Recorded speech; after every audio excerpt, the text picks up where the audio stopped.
Chapter 2, Cardboardian Stowaways. "Good luck," Harry said quietly, feeling sorry for his friends. Ron and Hermione walked out of the room with their heads hung low. They followed Dumbledore into his office and sat down in front of his desk. We didn't do anything. They just fell asleep," Ron started. "You expect me to believe that you, Ron Weasley, the one with an entire filing cabinet and a history of drugging people, just happened to witness every teacher fall asleep?" "Well, the ceremony was really boring," Ron explained. "Boring to even the one conducting the ceremony?" Dumbledore shook his head. "And then after watching everyone fall asleep, you just felt the need to get on top of a table?" Ron said nothing and looked down at the floor. "Miss Granger, what part did you have in this?" Ron interrupted before she could say anything. "She didn't have any part. She was trying to get me to stop. But I wouldn't listen." Even though Dumbledore didn't notice Hermione's dumbfounded expression, he didn't look convinced. Still, he decided against arguing. "All right, Miss Granger, you may leave." Hermione reluctantly left the room. Ron sat, wondering what the consequence would be. Dumbledore stood and looked out the large window of his office. "Dumbledore, just imagine if me were you or you were I. I am aware of that theory and I am not amused," Dumbledore said sternly. "I'm also signing you up for remedial English." "Aw, but I only speak American," Ron replied, trying to hold back his laughter. "I see you think this is funny," Dumbledore said with his back still turned. "It kind of is." "This behavior cannot continue. Have you anything to say for yourself?" "I plead the fifth." Fire set in Dumbledore's eyes. "We don't have a fifth," he roared, launching to his feet, "or a fourth, or a third, or a second, or even a first." The headmaster sank back into his chair. "The memes." "You're a weird dude," Ron commented, hand on his chin. Dumbledore found his train of thought. "I've tried to be patient, but every time I turn you drug another professor, and this time you've drugged several. In my defense, you hire teachers like McGonagall. Stop changing the subject. We're not talking about her. This is about you and your affinity to drug people. I must take drastic measures. I'm sending you to Azkaban for 2 days. Once you return, you'll start your classes." "Azkaban? What's that?" Ron asked. "A prison on an island in the North Sea." Dumbledore made a phone call while Ron sat awkwardly, becoming more nervous by the second. Hermione and Harry sat in the common room waiting for Ron. Hermione could barely eat anything at the start of term feast since she felt guilty, and worried for Ron. Harry tried to console her by telling her that Ron had been in trouble many of times, but they both knew this time was different. Ron had never drugged this many people before, and they had never seen Dumbledore this angry before. The entire incident had shaken them both, some more evidently than others. Hermione sat with her book, trying to get the image of Dumbledore's fiery expression out of her mind. The door to the common room opened and Hagrid entered, looking very sad. "What's wrong?" Harry asked. "Ron's on his way to Azkaban. Dumbledore told me to tell ya." Harry gasped. Hermione put her book down on the table. "What's Azkaban?" "Wizard jail, Mud," Harry answered before looking back to Hagrid. "Why would he be sent there? He just drugged some people." "Dumbledore wants this to stop. He's hoping some time in Azkaban'll teach him." "He's Ron. He'll probably get everyone addicted to drugs," Hermione protested. "That's what I told him, but he's made up his mind. 2 days in Azkaban's junior prisoner jail." Hermione was just about to fall apart. He's been sent to Wizard Juvie." It was impossible to sleep that night. Harry's heard things about Azkaban. With all the criminals, it's a dangerous place. Usually those criminals are sent to prison for life.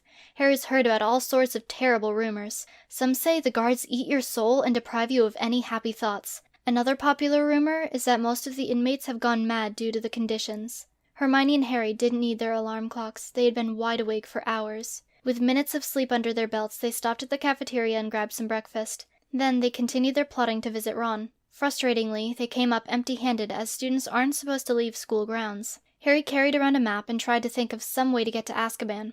As they walked along the interior of the moat, Hagrid's dog, Fang, noticed them. He ran towards them and Hagrid followed right behind him. "What are you doing?" Hagrid asked. "Certainly not trying to get to Azkaban," Harry lied. Hermione glared at Harry. Hagrid saw past the lie but didn't tell them to go back inside and just wait the 2 days for Ron to come back. He appeared more suspicious, more furtive. He came close to them, revealing dark circles under his eyes, and spoke quietly. "I'm sending large packages to Azkaban today. It'd be a shame if 2 students stowed away in them to get to Azkaban." Hermione couldn't help but smile. "Thanks, Hagrid." "Thanks for what? I have no idea what you're talking about." Hagrid winked. They found the packages that Hagrid was referring to and hid inside the biggest one. They waited for hours in the pitch-black box. Finally, they were moved on to a boat. The ocean made them rock back and forth in the silence of the box. They played games to pass the time, stopping whenever they heard someone. As they played the 57th round of 20 questions, they didn't hear the crew member walking down the stairs to their level. He heard their muffled voices and started walking towards the sound. Is anyone there? Harry and Hermione stopped talking immediately and stayed silent, worrying the crew member could hear their hearts beating. I know I heard someone. Who are you? He didn't sound much older than them. Box, Harry answered, hoping it will make him go away. Hermione was very skeptical of his plan and wished he had remained quiet. Boxes can't talk. Show yourself. I'm a magical box, and I'm very shy, so please go away, Harry continued. Magic doesn't exist, nor do talking boxes. If you don't do as I say, I'll have to inform the magical box king about this. He will not be pleased. That's the most ridiculous thing I've ever heard. You've angered our kingdom. I'm getting the king, and if he doesn't like what you say, he'll start speaking boxish. Then you won't know what he's planning your demise to be. Harry waited a minute and then changed his voice to a deep, intimidating one. I am Carlo Cardboard, the king of Cardboardia. We have many terrifying cardboard weapons. Have you angered my people? The crew member cracked. No, your highness. I'll leave you and your people. Please don't start speaking boxish. They both stayed quiet for a minute. I can't believe that worked, Hermione said. I'm not the protector of Hogwarts for nothing. I knew exactly what I was doing. As they were being taken off the boat, they heard the same crew members saying things like, Don't anger the Cardboardian kingdom. Harry and Hermione almost couldn't keep themselves from laughing. They were carried into a building and left on the floor. Carefully, they climbed out of the box. They left the area and tried to find out how to visit people. They found a waiting room and got the attention of the secretary behind a glass window in the wall. Her black hair was pulled into a bun, and she barely moved her head to look at them. Her glasses were at the end of her nose, and she looked very uptight and annoyed. Ugh, children. Inmates are visitors. Aren't the inmates supposed to be locked up? Hermione asked. Inmates or visitors? She repeated a little more impatiently. Visitors, Harry answered, hoping she always got that response. Ugh, visitors. Who would you like to see? She sighed. Ron Weasley, Hermione answered. Ugh, Ron Weasley. I hate druggies. He's in the junior prisoner section. Follow the signs. You can read, can't you? She looked back down at her work and slid the sliding window shut. Go away. She motioned them to leave with her pen. Harry and Hermione were shocked at how rude the secretary was. Harry read her name tag. Guinevere.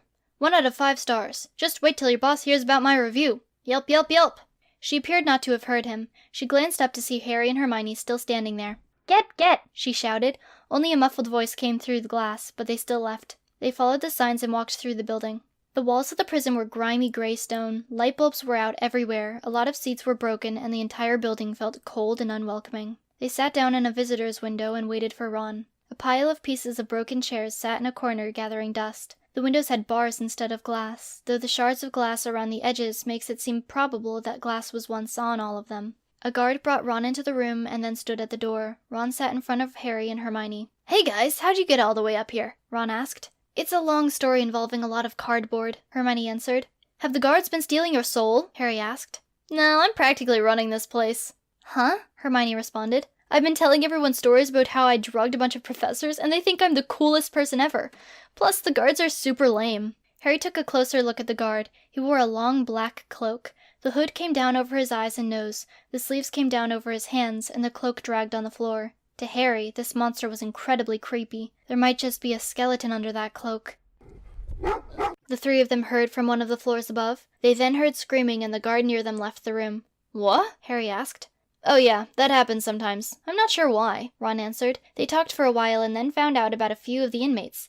They knew several of them. Dobby was here for assault, and Gilderoy Lockhart was here for breaking and entering. Apparently, he had been trying to plant his books in people's houses along with lots of other merchandise. He claimed it wasn't stealing since he left something of, quote, higher value. Another name that piqued their interest was Tom Riddle. They definitely wanted to talk with him. Tom Riddle's in the real jail. You'll have to go to a different visitor's room. He gave them directions and they left to go find him. I wonder if we'll see my uncle, Harry said as they walked. Your Uncle Vernon? I hope not, Hermione replied. No, my other uncle, Uncle Sirius. He's not really my uncle. He's one of my dad's old friends. But he hasn't come to visit ever since he murdered 12 muggles and one of his best friends. Hermione looked slightly revolted. That's horrible. They arrived at their destination and asked for Tom Riddle. The guard brought him in and waited at the door. Tom Riddle sat down in the seat before the window. Ugh, you. Why does everyone hate us? Harry whined.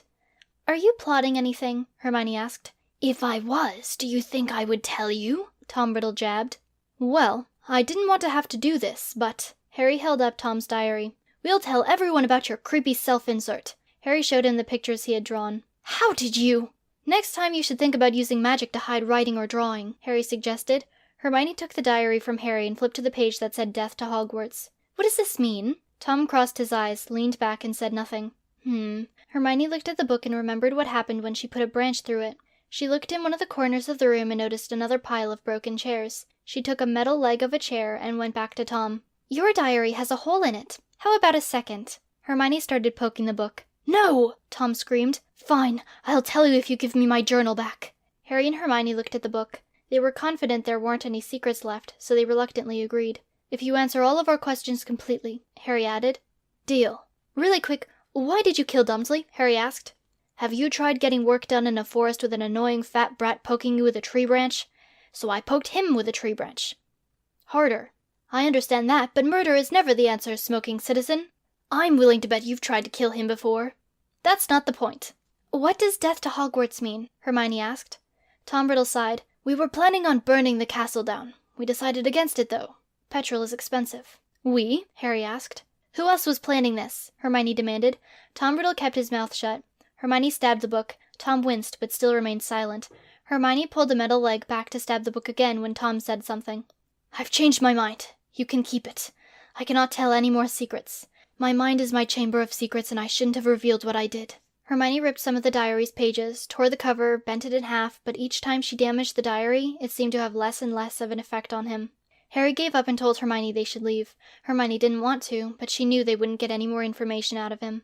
They started walking down the halls to get back to Ron, disappointed that they couldn't tell him much. On their way, they started hearing barking. It was a lot more than when they first heard it. The barking wouldn't stop.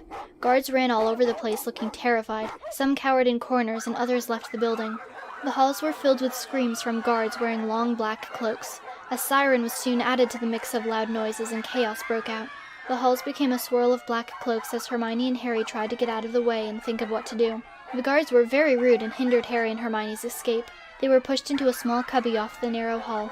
It looked like a supplies closet minus the door. There were some brooms, mops, buckets, and many different types of soap. The barking got louder, and so did the screams. Uncle Sirius! Harry exclaimed. What? Hermione looked around and spotted an inmate with long, unkempt, curly brown hair and a mustache. He was the source of the barking. The guards ran away from the barking inmate. We have to get out of here! Harry stood close to the outside of the little cubby. We should! Harry was pulled into the crowd and carried off in the swarm of guards before he could finish his sentence. Harry! Hermione shouted. Sirius came closer and closer to Hermione. She tried to get out, but she wasn't as lucky as Harry. Hermione waited for a break in the crowd, but the guards kept coming. As she watched the hallway, she accidentally made eye contact with Sirius. He gave a creepy smile before Hermione left beside the doorway and into a corner. She leaned against the wall, breathing heavily and hoping he would ignore her. She heard the last of the guards run by and the footsteps of Sirius. He stopped barking and walked towards the cubby. He stopped and looked in. Hermione was standing outside the viewpoint of the doorway, her heart beating faster than it ever had before. She held her breath as she heard him walk closer. He stepped into the cubby and Hermione screamed.